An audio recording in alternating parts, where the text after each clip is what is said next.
Bismillahirrahmanirrahim. Alhamdulillahi hamdan katsiran thayyiban mubarakan fihi kama yuhibbu rabbuna wa yarda, wa ashhadu an la ilaha illallah wahdahu la syarikalah wa ashhadu anna Muhammadan abduhu wa rasuluhu sallallahu alaihi wa ala alihi wa ashabihi ajma'in, amma ba'd.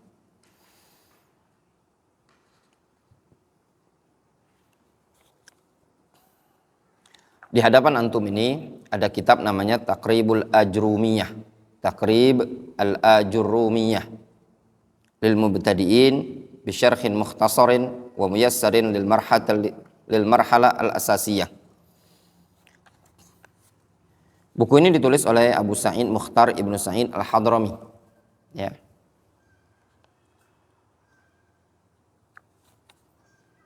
Insyaallah akan kita pelajari buku ini di sini untuk memudahkan bagi para penuntut ilmu sebelum memasuki kitab Al-Ajrumiyah. Kitab Al-Ajrumiyah, ya. Di sini antum rajin-rajin murojaah karena pelajaran kita agak cepat ini, ya. Ta'riful kalam. Qala al-musannif, al-kalam huwa al-lafdzul mufidu. Al-kalam huwa al-lafdzul mufidu. Kalam adalah lafaz yang mufid. Lafaz yang mufid. Di situ sebutkan di ta'liq, lihat, al-kalam huwa al-lafzul mufid ay al-murakkab al-mufid bil wada'. Lafaz yang tersusun lagi memberikan faedah.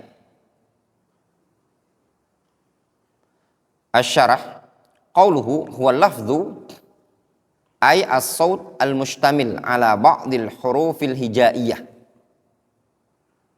As-saut al-mustamil ala ba'dil hurufil hijaiyah.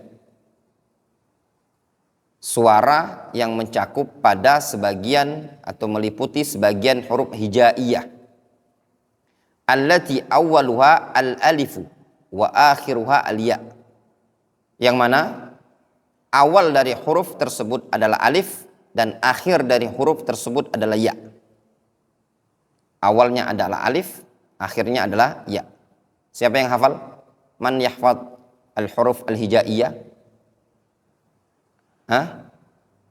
Alif, ba, ta, sa sampai ya, ya. Wa hadha ta'rif fi istilahin nuhat. Ini definisi yang ada dalam istilah ahli nahwu. Jadi istilah dalam bahasa Arab ada istilah ahli nahwu, ada istilah ahli lughah. Ahli nahwu mengatakan lafaz itu adalah suara yang mencakup pada sebagian huruf hijaiyah. Contoh misalkan masjidun. Ketika antum melafadzkan lafaz masjidun, itu huruf hijaiyah bukan? Huruf hijaiyah.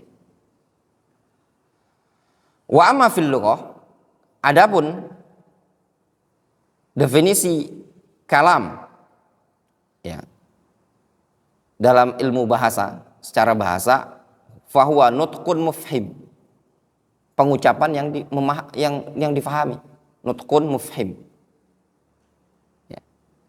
Jelas?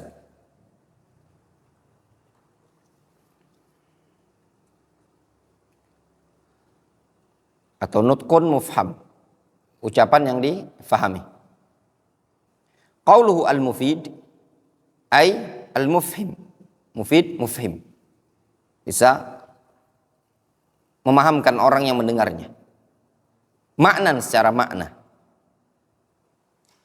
Yahsunu sukutul mutakallim was-sami' alaihi. Sudah dianggap bagus tatkala seorang yang berbicara dan orang yang mendengar, orang yang berbicara itu diam dan orang yang mendengarkan tadi diam juga. Tidak banyak komentar. Ketika ana mengatakan idhab, lafaz bukan? Lafaz. Mufid, mufid. Ish ma'na idhab? Pergi sana.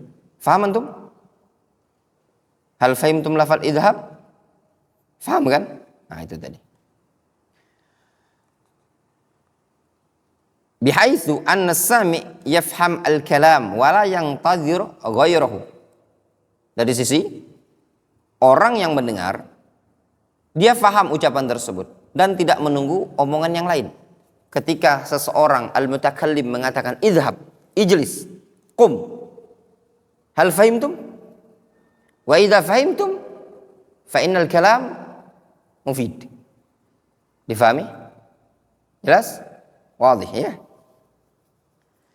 Ya kan, mungkin di sebagian daras ana menggunakan bahasa-bahasa Arab ya, supaya antum terbiasa juga dengan bahasa Arab. Mungkin sedikit-sedikit kita akan di sini membiasakan ngobrol dengan bahasa Arab ya, itu tadi.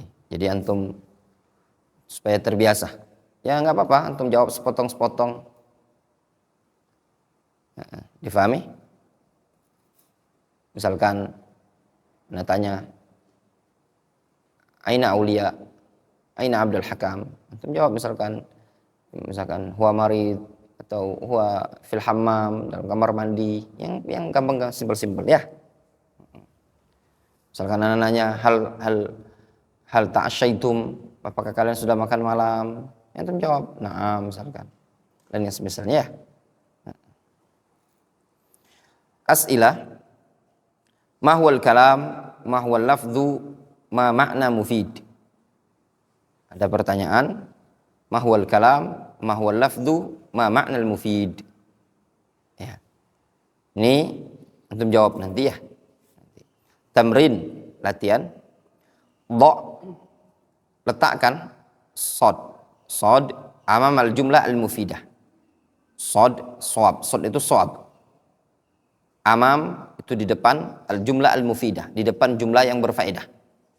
Wa kha, dan huruf kha amam al jumlah al khati'ah, di depan jumlah susunan kalimat yang salah. Contoh ya, jaa, kharaja, dakhala. Benar ataukah salah? Salah. Antum kasih kha. Ya. Wallahu ta'ala alam shawab. Nanti pertemuan berikutnya kita